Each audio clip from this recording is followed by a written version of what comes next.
Hi everyone, I'm Tori. I'm the festival manager for the Winnipeg Fringe Festival, and I'm here to welcome you to the first night of the Virtually Yours #Winnipeg Fringe Winter Series.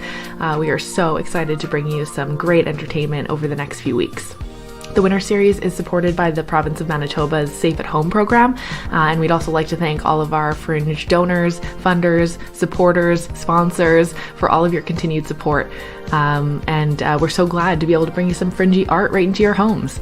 To check out the rest of the Winter Series schedule, you can head to our website at winnipegfringe.com, and there are so many more fantastic shows to see from now until March 31st, so don't miss out.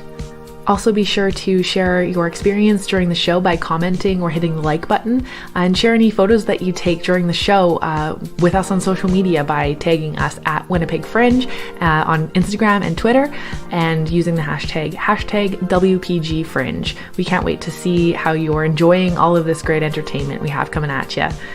Now, let's get on with the show. First up, we have the Slam team with their show, SLAMDEMIC. Enjoy.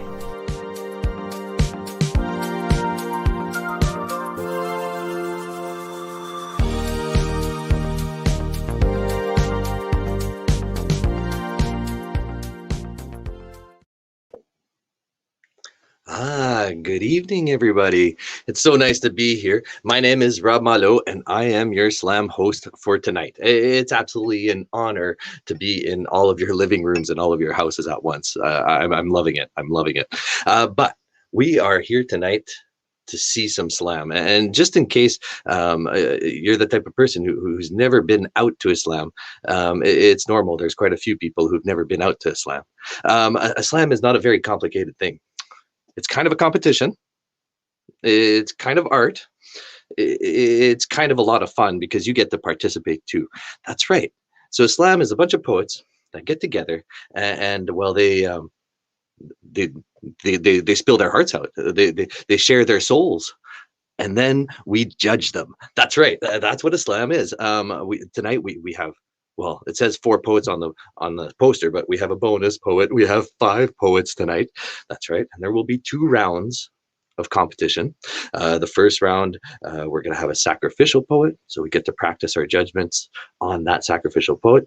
After the poet, well, again, shares his being with us, or their being with us, we get to vote. And then we're going to do that again for the other 4 poets that are in the actual competition. Then we're going to have an intermission and come back and do it all over again. And that's what a Slam is. And I'm so happy that you're here with us because we need those votes, right? Now, before we kind of get into the nitty gritty of the competition and the show, I just want to acknowledge something that, well, most of us, although you might be watching this from, well, all kinds of different lands, but most of us that are performing tonight are on Treaty 1 land. And Treaty 1 land is a pretty important place.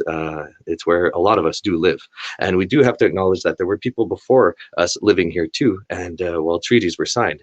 And I just want to acknowledge that it is the land of the Cree, the Dene, the Anishinaabe, the Oji-Cree, the Dakota, Nakota, Lakota, and a great many people before even the treaties were signed. And of course, it still is the homeland of all these people and the homeland of the Métis. So back to the Slam ideas. Now, there's no limit here. I'm just going to make the rules pretty simple. Normally, if we're in person, there's rules like no nudity. Well, that one's still there. Sorry. Yeah, that no nudity still. Sorry, poets. You can bear all, but please stay clothed while doing it. The other thing that we have to keep in mind is time. Nah, we don't. Not on a stream like this. We're not going to worry about the time. So we're going to let those poets take the time they need. And of course, most of it's going to be in English, but they could use any language they want, really.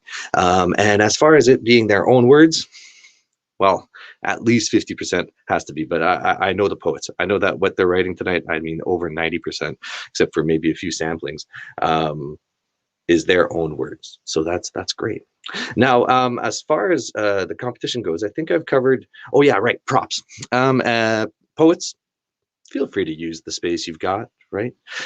So no rules on props. Now, I think that's pretty much it. Oh no, wait. I did talk about that fifth poet, right? And the fifth poet is actually a sacrificial poet. See, the other four poets, their names are in here, the sleepy cat box. And well, they don't know who's going to go first and who's going to go second, but we do know that the sacrificial is going to go before everybody. And it's called the sacrificial poet because, well, the position is to help us practice our ears for poetry. So judges, which is all of you audience, get ready to listen to our sacrificial poet, who is, well, Mason. Mason, are you there with us? Are you ready to sack? Oh, I'm ready, Rob.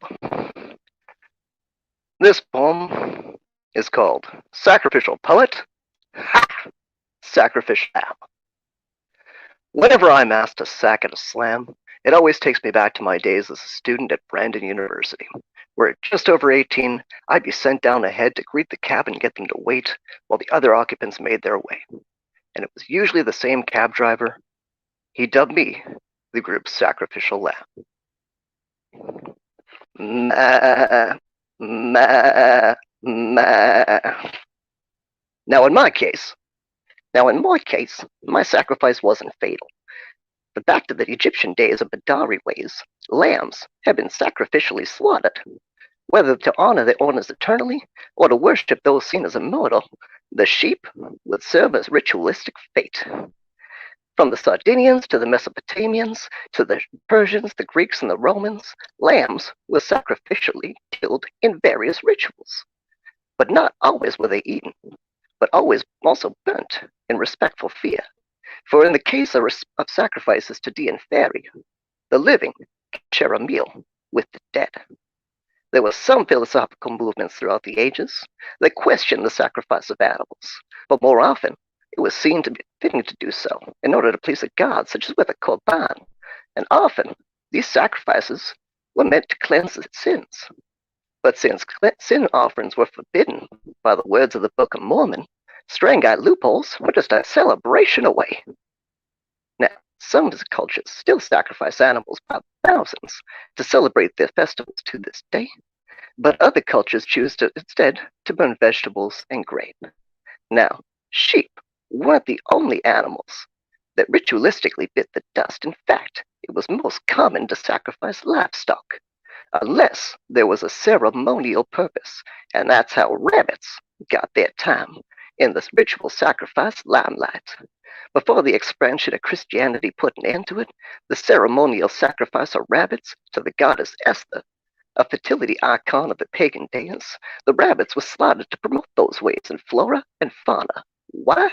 Because bunnies like to bang, and nothing says fertility like a bunch of furry little humpers pumping out mo. Oh, and they call that festival Easter now, by the way. Ma, ma, ma. Now, folks of the audience, I can assure you, you have not mistakenly walked into a lecture on the history of animal sacrifices and pagan rituals. This is just to give you an idea of what you might just get, because each poet brings themselves to the stage. Slam for me means telling you a story, and if I can't make you cry, I'm going to try and make you laugh. And if I get to teach you something along the way, great. I am tonight's sacrificial ritual offering, the sacrificial lamb to be blooded to uphold this part of the tradition and calibrate your mind for the art you'll find. Ma, ma, ma.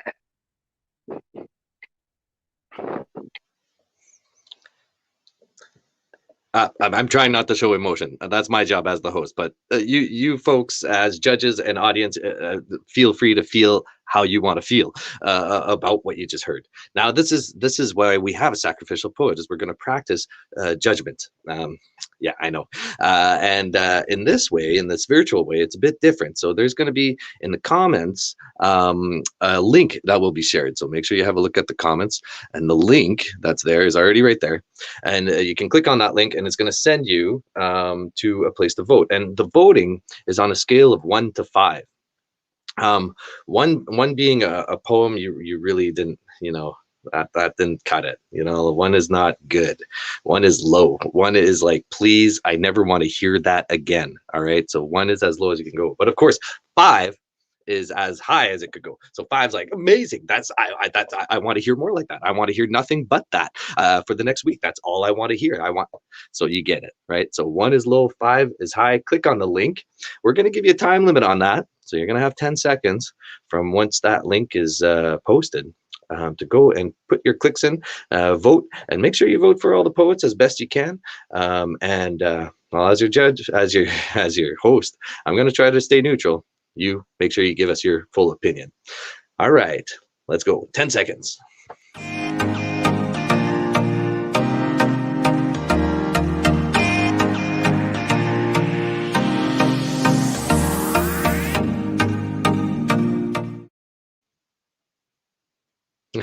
Very good, very good. And I see some people just directly in the chat here put up their numbers, and that's okay too if that's what you decide to do. I think our support staff, which is amazing, the Winnipeg Fringe, thank you very much for being here with us, because they are tabulating all of this for us and keeping track of all of these judgments. And we're going to have a look at those numbers before the half. We'll know all of that, and they'll do the math, which is great because us poets are not known for math. No, that's not what we're known for.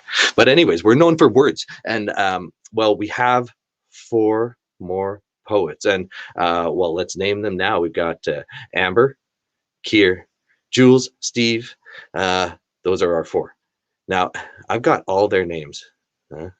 That's right, in a box. Yes, I've got all their names in a cat box, a sleepy cat box, and they don't know in which order they're going to come out. And we're going to give the cats a little shake. You can hear their names in there. So that's right. Yeah, we know all about the judging lest thee not be judged, but we're ready to be judged too, I guess, if we're going to judge. But polite criticism, right? Now, anyways, poets, I'm just killing time here. I'm making you more nervous because I've already picked a name. And that name, the person who will get the bullet, as we call it, is Steve. Steve Locke, let's hear your poem.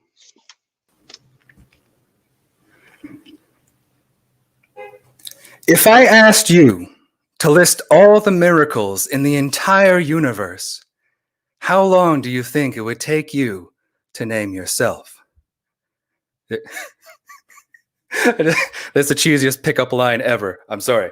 But seriously, we are all born of explosions, cells dividing and multiplying into walking calamities called people, called whatever your name is. Please teach me how to say it like it was spoken by your parents on that naked day that it was given. And in return for the gift of that small word, I will prove that you, being you here in this moment, means that anything is possible. Just look at those odds, that in the billions of stars in the sky, there's at least one with a planet whose orbit is so perfectly balanced that it can support life, including one species of evolved apes, of which there are almost 7 billion individuals. And the chance meeting of 2 led to each sharing microscopic amounts of their genetic material in the crucible of your mother's womb to form the very, very specific way you feel to the touch, the sound of your laughter, the shape of your earlobes, this mysterious code that could only ever belong to the mathematically proven miracle of life that is you. Namaste.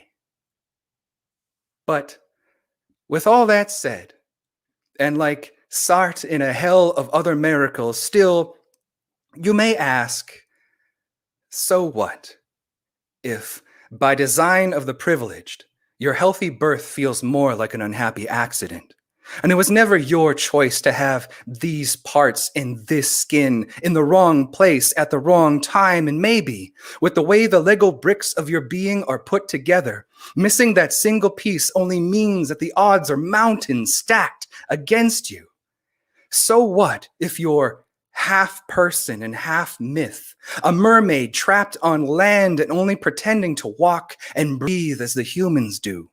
So what if you're so close to the sea that you can hear the tide calling you home, but you can only dip your toes into the surf for fear of drowning? So what if you're so alone that your hope won't hold any water? Because your siren song is so alien, no one will ever hear or understand it.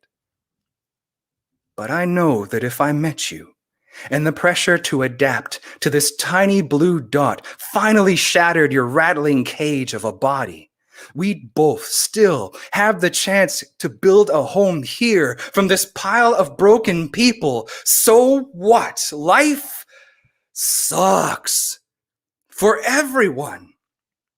Some days, the only reason I have to keep going is to make sure my cat is fed.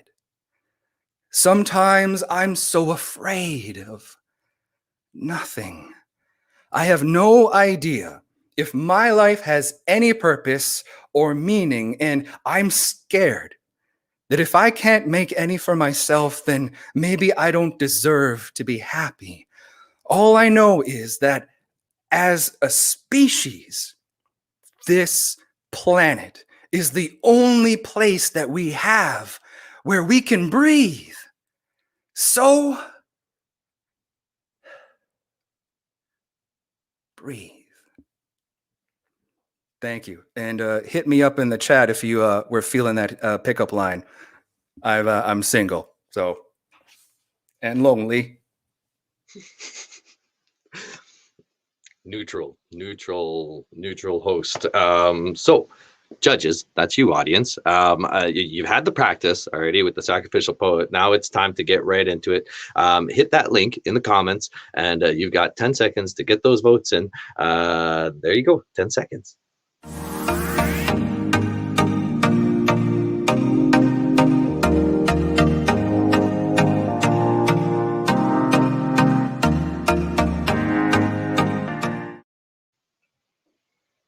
There you go. Yeah, I told you us poets weren't great at math. So thanks again for doing the math for us in the background. So we're going to keep things rolling. We're going to keep things going, which means poets. That's right. We're going back in the cat box. Let's see. Who's next? We have Amber. Amber O'Reilly, you're next.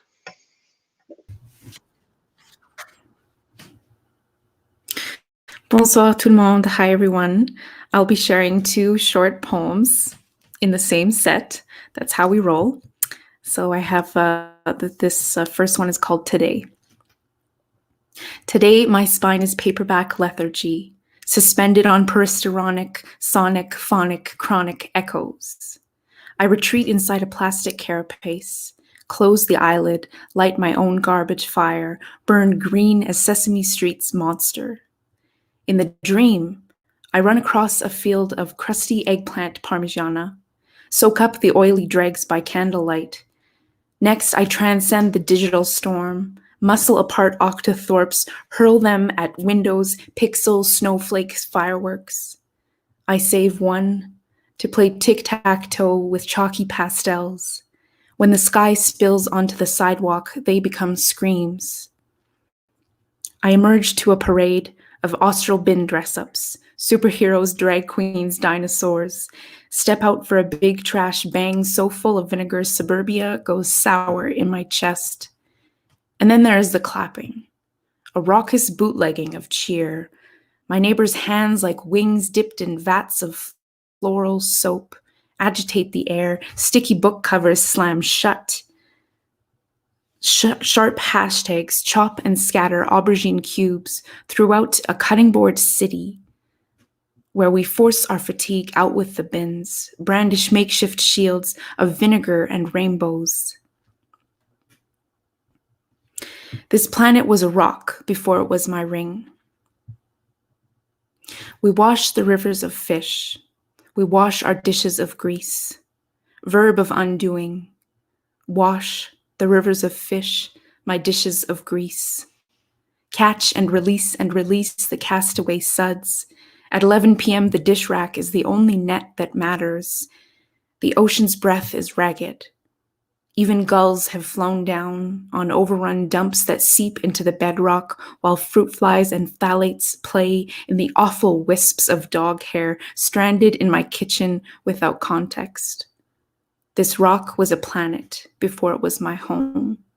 And after 10 hours of heart labor, eye strain, acid rain reflux, my dishes of fish become rivers of grease, and I seep into the bedrock mattress, an awful wisp, lying here on this planet without context. Merci.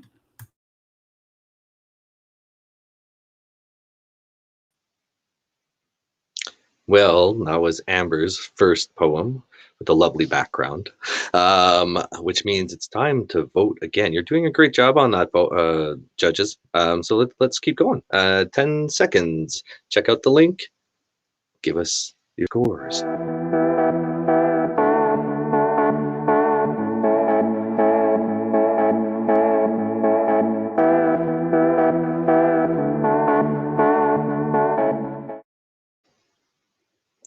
I've got the cat box. It's ready to go. We're ready for our next poet. We're well into it. We're 3 poets in, and well, we still got 2 to go. So we'll see who the next 2. Oh, I see. Keir Milan, you're up next. Oh, sorry guys, just getting my tripod set up. Yeah, I'm Keir. I got a poem for you all. I remember you like I remember how to breathe. With difficulty and a lot of effort, why does it ache? Needles and saline gas, small explosions in my chest, no bunker, just warheads. I run for cover. I remember you like I remember how to breathe. I remember forgetting how to do so. When we held each other, you asked me, is everything okay? Your heart is beating so fast. I remember trying to remember how to breathe, how insecurity knocks at my doorstep. It is always a welcome visit. Please, come inside. My old friends, depression, go to bed. Anxiety, feel at home so that I don't have to. Are you sure everything is okay? I try to stop remembering. It only makes it worse. I want it to stop for her. I want it to stop like magic, a vanishing act. I want it to disappear in the same way. I wanted to run out of the classroom in 7th grade. Panic attacks were constant, exhausted. I was left in pieces every day. Until it was no longer a metaphor. The knife was not yet a poem. I had planned to slice myself the minced afterglow of rage. I wanted to disappear in the same way. Make it stop, like magic, a vanishing act. Boys can be fragile too, like secondhand clay pots sometimes used. Ceramic heart, yet I was not the one who cracked a laugh when I told someone, my friend, I was trying to bruise myself in the school bathroom. The doctor smirked. When I told him I was thinking about killing myself, he was not convinced. Breathe. Like another bathroom, panic room, there were many of those. Breathe. Like momentary air made one a survivor. Breathe. I don't want to remember you like this. Warfare ensued inside my head.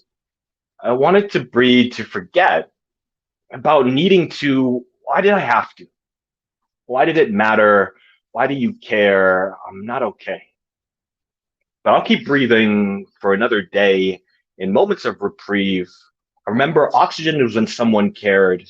In 7th grade, I recited my first poem in the guidance counselor's office. Mary Jo Holmes shed a tear. Not because I was any good, but maybe it was because I dropped a knife and started writing love letters with saber pens. I still have the ballpoint bloodied ink of those who have left past lovers and friends. I write about them often. It makes it easier to remember, lest you forget. These paper indentations of you remind me of how to breathe when I didn't know how to. Just breathe. Like it is the first time. Breathe. You are survivor, breathe, because you are still alive. Thank you, guys. Well, that was our fourth poet, third in the competition, which means we're still passing judgment. Yes, I know, it's harsh, but it's what we're here to do. So, judges, 10 seconds. Put up your scores. Click the link.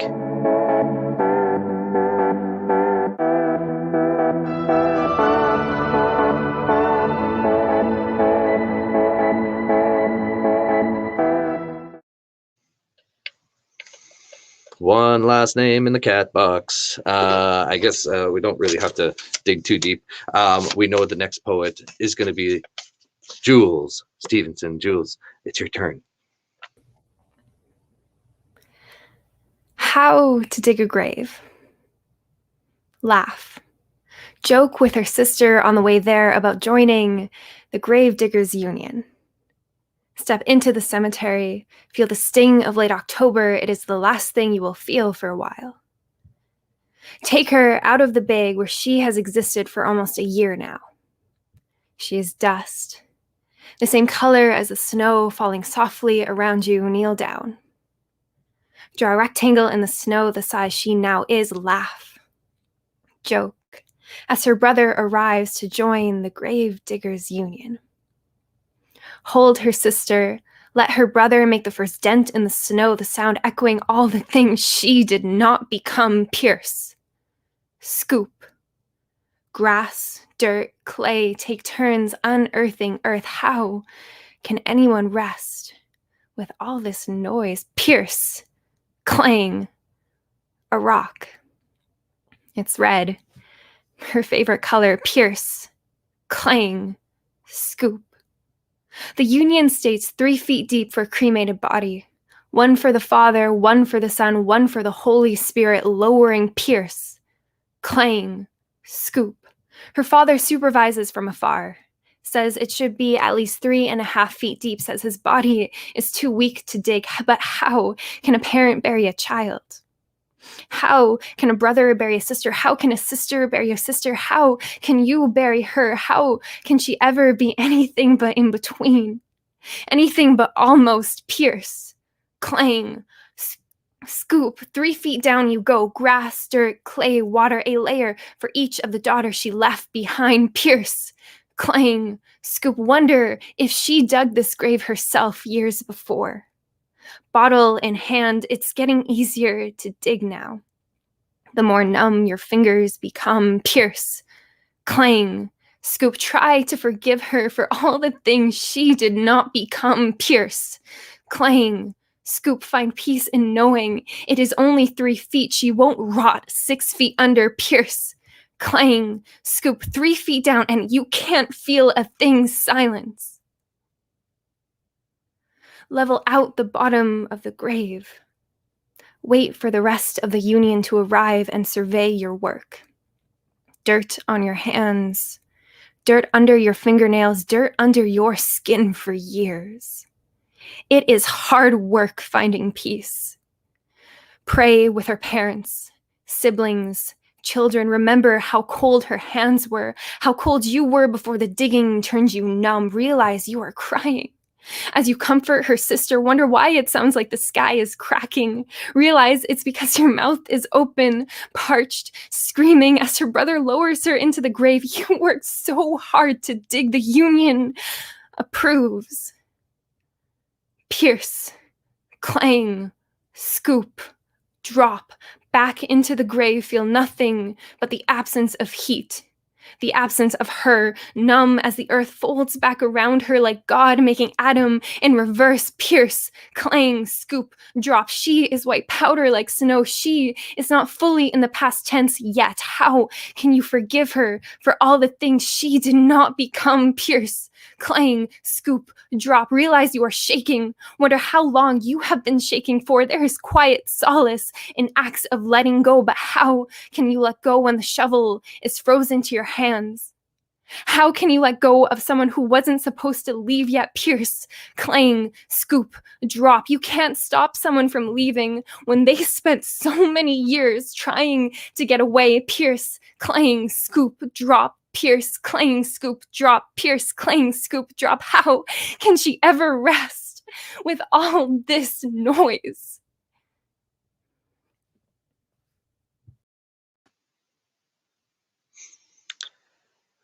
Neutral host. Let's get to the vote. Yeah, let's just go straight to the vote. 10 seconds.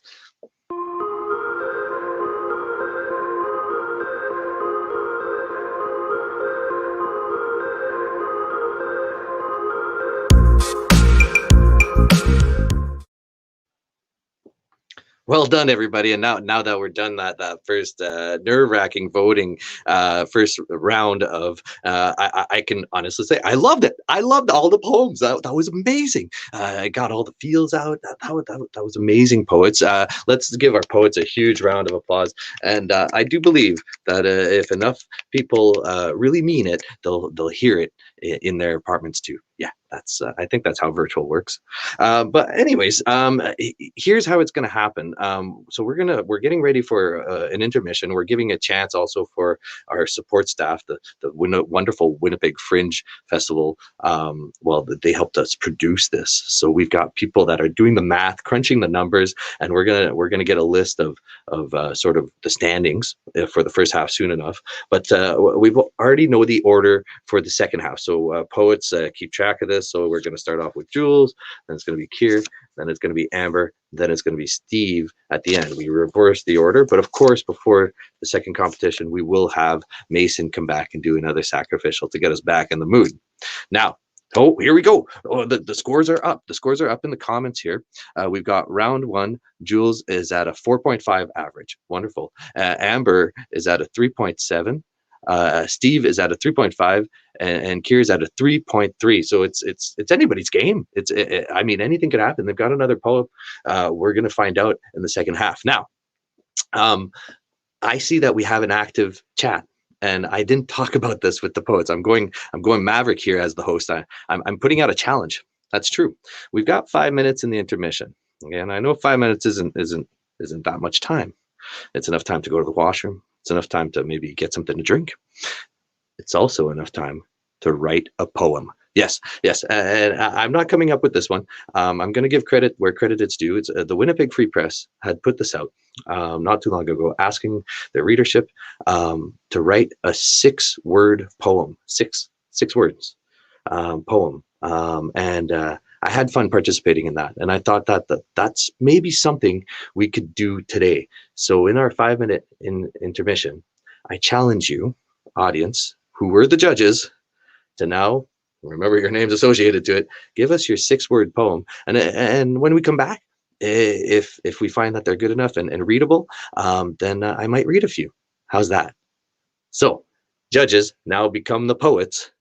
6 words. 6 words, and we'll see you in 5 minutes.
man, we're back, and I'm happy to see that the poetry has been contagious. Yes, we have people who gave the 6-word poem a go. So I'm gonna read a couple here. I need to get a little bit close to be able to. So we've got where and when is the fun? Yeah, I know, the pandemic. Let's see. We've got, I'm not going to name you live, but if you want to go see, these are all over Facebook and in different places. The poets are amazing. Love Jules. Not sure if that was a poem, but it's 6 words, so I count it as one. The poets are amazing. Yeah. All right. Fear. Cheers for the beer, dear. Whoa, working the rhymes, working the rhymes. Yeah, very good. Oh, nice. We can highlight those. Great. We've got from Alan Pitch, nice. Pandemic isolation, so we connect online. Well done, Alan. Well done. Well done. Let's go right down to the next one after that. So we've got heart, breath, see, explore, feel, love from Diane. Thanks, Diane. It's beautiful. I've forgotten the shape of words. Nice, nice, nice, nice, nice. Oh, here we got from Chuck. Nice. A summer breeze, lilacs, lost memories return. Nice, very nice. Well done. I see a couple more. Hearts, breath, see, explore, feel, love. Nice, nice. Mind become madness, one become present. Ooh, all right. Let's read out these last 3 here. Ask not for whom the jelly rolls. Well done, Brian. Well done. A contemplative silence, eyes smiling. Thanks, Mark. Yeah. Now, Rebecca, this is the last one we'll read out loud. In your corner, alone or supported. Yeah, it's a good question. It's a great question.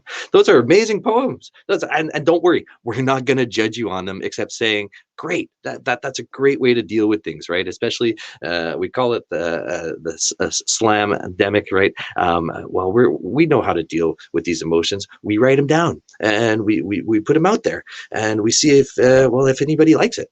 And we're going to do it again. A whole other round of that, of our slam poets giving it a go. And we're going to start again with our sacrificial poet, just to get back into the mood of things. And well, Mason, are you there with us? Mason, you ready for your second poem? Oh, I'm definitely ready for this. And I'm going to go ahead and break the other rule that's usually associated with the poetry slam, which is no musical accompaniment, because, hey, I'm the type sacrificial poet. My scores really don't matter in the competition, so we're going to go like this.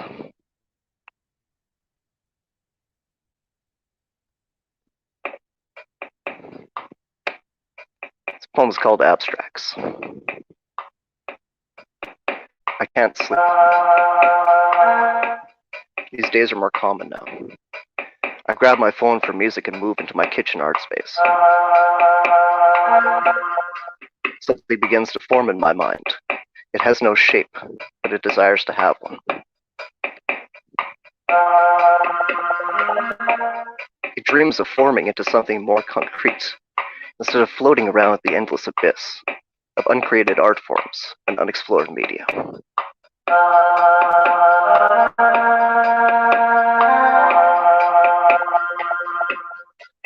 I grab a canvas, although it rarely ever is truly that.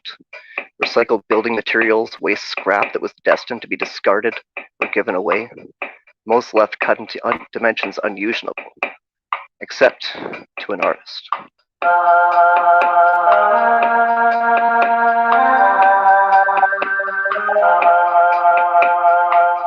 I pour well-shaken acrylic paint into a shallow bowl, visualizing in my mind the pattern it wishes to follow, the design which it wants to form, as it runs along brush strokes, pulling perfect lines into crooked, imperfect perfection. Pools of excess paint forming bubbles, ridges, and further forms of texture within the piece, as each layer dries before becoming the base for the next.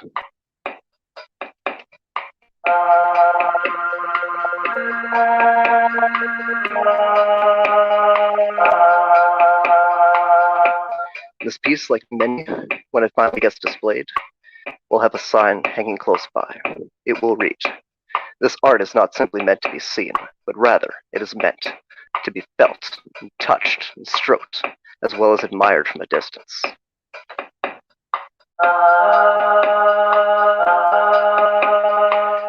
The colors I mix begin to form an undulation of primary, secondary, and tertiary metallic colors, to form its various accents as the piece comes to life.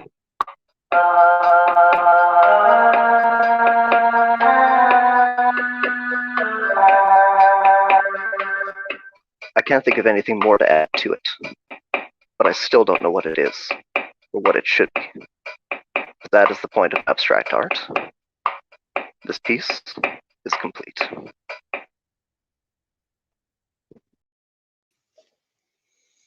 Mason, rule breaker, but it's okay. We're not judging him on that. We're judging him on the piece. We're judging on whether we liked it or not. A 1 is low, a 5 is super high, right? A 5 is like, wow, amazing. Now, we've had a lot of practice in the first round, but just in case you've just logged in, right? Just in case you've just showed up, we're judging by clicking the link. So there's going to be a link in the chat, and you click on the link, and it's going to send you, and it's going to give you 10 seconds to get your votes in. So 10 seconds.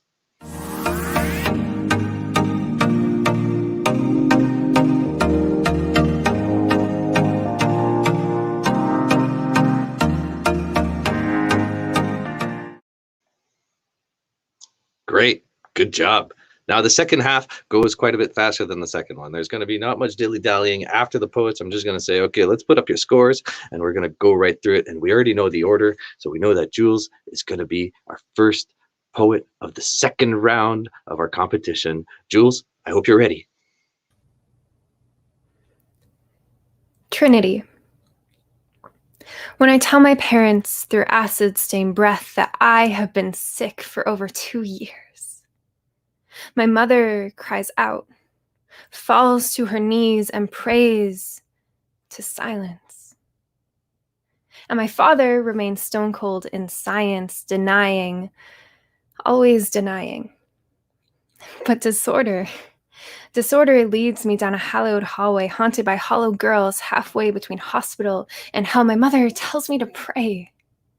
Pray for the strength to be able to eat and not force it back up again. But how can I tell her that I feel strong when I fight the gravity that holds me down? I cannot pray with my fingers down my throat. My father is a nurse. Tells me it's all in my head, but isn't that the point? My father tells me to try and understand the science behind it, but it's hard to understand a science when you are in the test tube. When you are just one of 70 million worldwide with a 20% chance of premature death directly due to this illness, I can only pray that by the time this hour is up, or 62 minutes to be exact, I will not be the one out of the 70 million worldwide who is guaranteed to die prematurely directly due to this illness. This poem isn't for pity. It's not to scare you, but I hope it does, because the stakes are fucking high. The God I worship is not to be proud of, but I am no longer ashamed when I tell my parents that I am sick. My God crucifies me on a cross laced with flesh and bone. My mother's prayers tear the horizontal beam of the cross down, lays the wood at my bleeding feet, and my father's denial sets the fire. The stakes are high, yes, but as the flames lick at my bleeding feet, I remember the science of fire.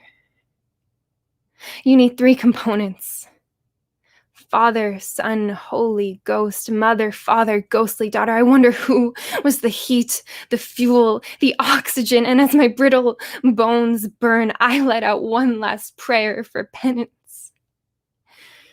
Forgive me, Father, for I have thinned.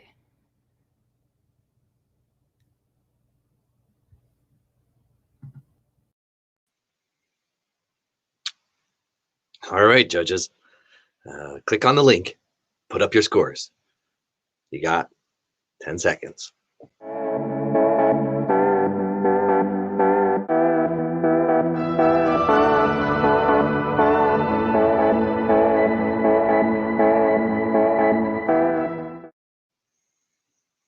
All right. Now, audience, I'm just going to invite everybody to just take a nice deep breath. just to cleanse the palate, as we say, because our next poet is coming up, and we already know who it's going to be. It's going to be Keir. So, Keir, I hope you're ready. Let's hear your second poem. Do you hear that? It's the heavy slink of companionable silence. It likes to keep me company. It likes to soothe me still, and I wait for the clock to tick any slower than the minutes I've stared at my ceiling. I am not counting sheep. I do not want to go to sleep. I want to know how to be alone and not feel lonely without you in a house that swells. Silence, that swells empty. Like me, I am built of rickety floorboards and vacancy. Please don't go. Don't leave me barren and empty room longing, uninhabitable, a hollow purgatory between days.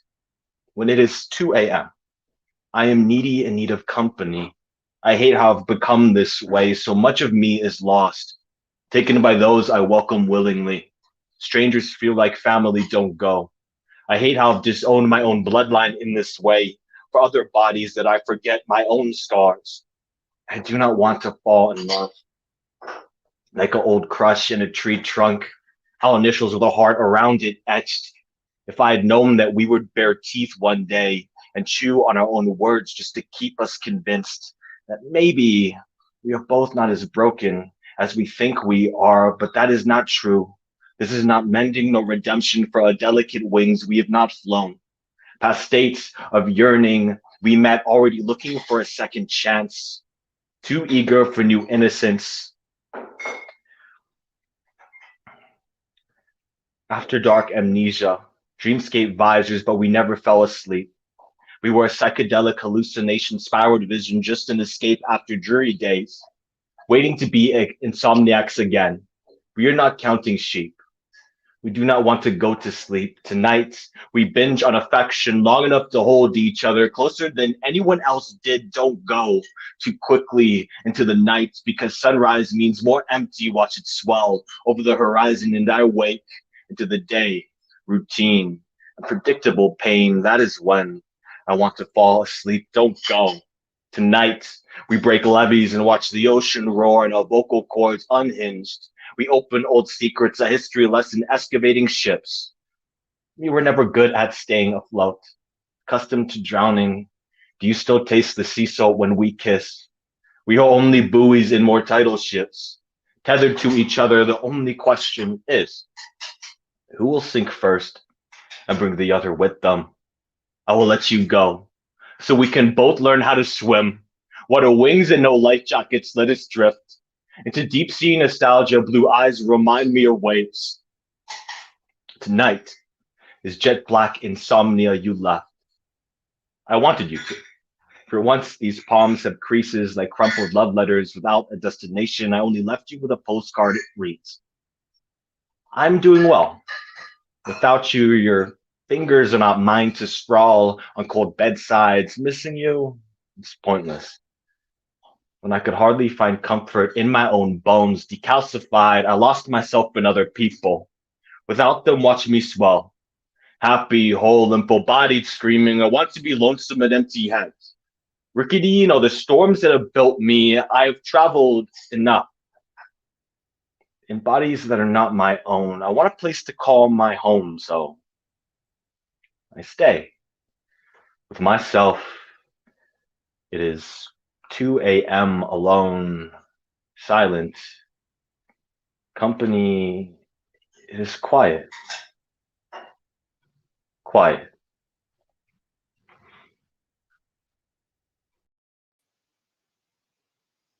That was Keir's second poem. Judges, you know what to do. We got 10 seconds to do it. Let's get to it. 10 seconds.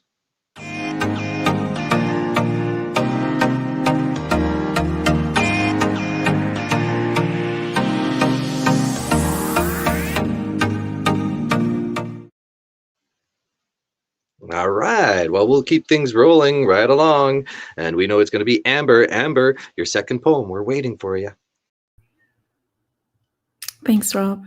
So I wrote this next poem to honor my Algonquin great-great-great-grandmother, Marianne. Your footprints along riverbeds, the land scars that scissor in on you, the book they drew from to rewrite everything you are until today, poised on the cusp of goodbye. Newlyweds, arm in arm, you ascend to an understory of name, summoned from the rain cloud I gorge on, searching. No, too definitive. You, with serpentine braid down your back, baskets, blankets, bread, I can only stroke your story with a paddle. Was that St. Lawrence flash, walleye or pickerel, our story or its likeness? Grandmother thrice great, twice named in two clashes of world, is a drop of your existence enough to dream of you wholly? Because none of us knew her. Was there a cluster of teeth left on your Nathic bone? Any velour critters that returned you to the earth the day we dared to weave you back into our speech? Remembered that you shape our gravity nomadic, with a storm's compressed urge to tear as it moves. How do you ask for your ancestry?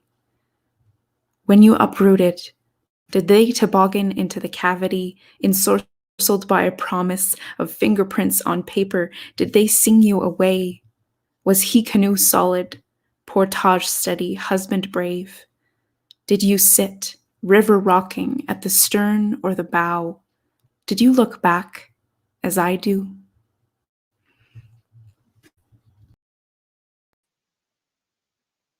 That was Amber's second poem. Now, judges, click on the link. You got 10 seconds. Let's get the votes in.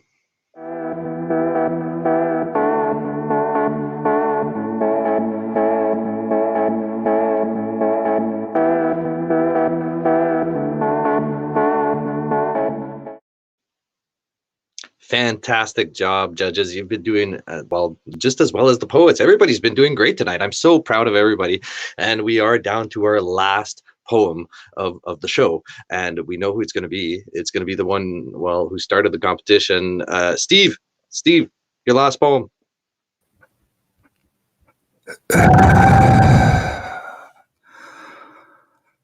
Countdown from 5, 4, 3, 2, 1. Work a lather. Sigh through happy birthday twice. Glance at a reflection you've been avoiding. Recognize the sober eyes set in sickly blue sockets, the gray, weary expression. All at once, resurface from the Keir discography binge and enter the Morrissey Smiths phase of this fugue state. Guess the time.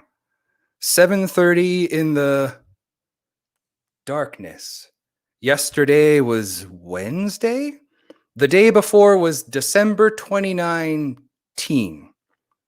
Reckon with the consequences of hoarding resignation, shrink from responsibility for this uninhabited existence, all dressed down with nowhere to go. Yellow toe talons scraping holes into Howard Hughes' shoebox slippers, ragged Ben Affleck depression beard begging for a Snyder cut, stained shirt, shabby gitch, booze, cannabis, and skip the dishes exclusive diet, sad Thor sagging Lebowski beer belly, ex-girl replying, buddy, get yourself together and stop texting me.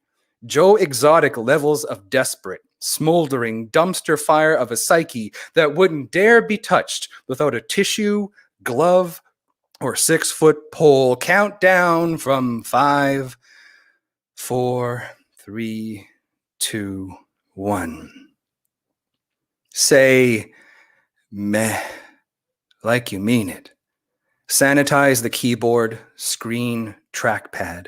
Mute the mic, stop video.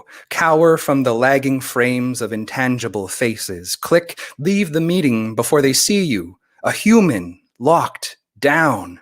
A newborn's raw nerve exposed to the hostile world. An over self-medicated convalescent stumbling back towards the womb. Count down from 5, 4, 3, 2, 1. Wake up to the glare of summer, somehow, all of a sudden. Wake up to feed the cat, take meds and a piss, and that will be all for today. Sneeze and hope it's just allergies. Hear a man hawk a loogie on the street and check the case numbers. Hyperventilate, thinking about when things go back to normal and paychecks will be less than CERB. Set your watch to the palpitations. And mask up for a liquor store run to keep the status quo as numb. Try not to flinch at passing strangers. Resent anyone approaching, even from a distance. Drink alone to decompress and fade into a Netflix binge to distract from the doom scroll projected on the walls of your skull. Count down from 5, 4, 3, 2, 1. Scream into a pillow. Scare the sheep. Thrash in bed like a brick being tossed in a dryer. At 3 a.m., yoga and push-ups, squats and crunches. Revel in the soreness and suck in your gut. Flex in the mirror and tell yourself, that felt good enough to do again.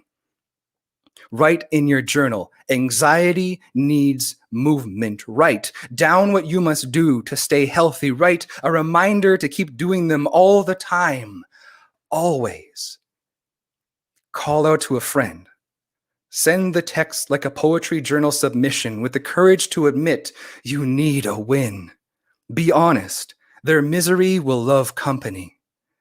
Name this affliction grief and show up for your life even if this is all there is. Conquer the suffocating dread in 5-second increments.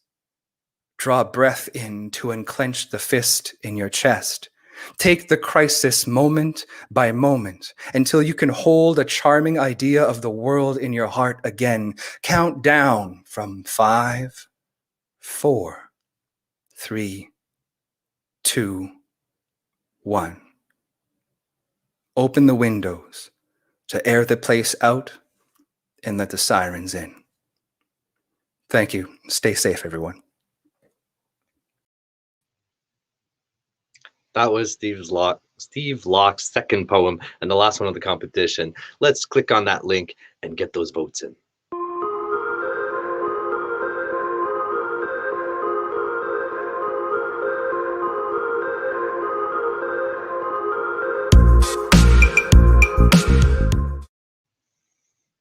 Okay, that was amazing. That was some of the best poetry I've ever heard. Up to now, I'd had to be pretty neutral about it all, but you know, I cried, I laughed, I felt good, I felt bad, I felt it all.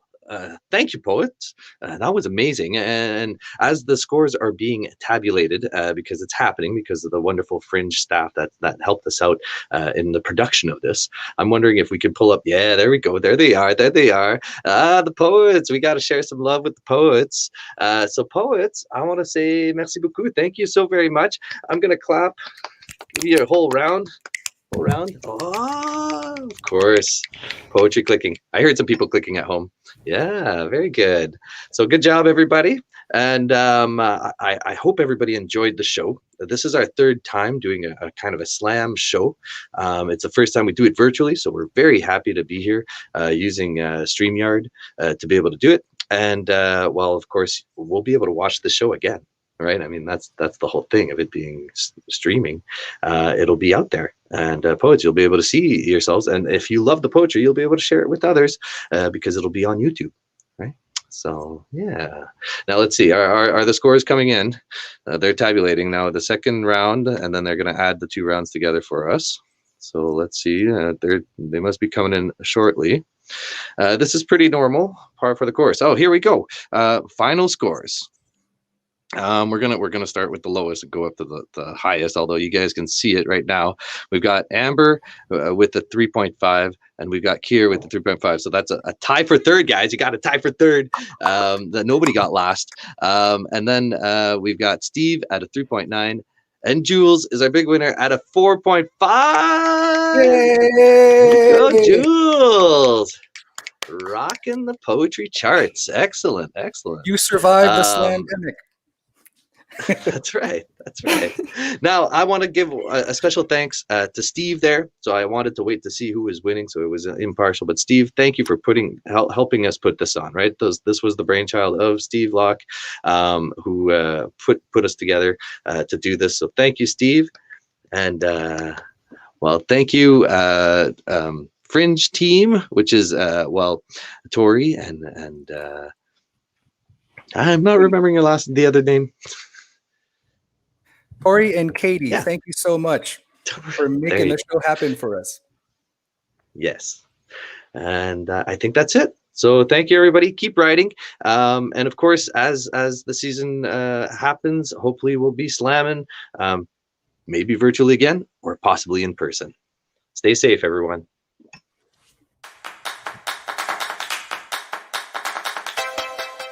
Thanks so much for joining us, and thanks again to Safe at Home Manitoba for making this all possible. We hope that you enjoyed the show.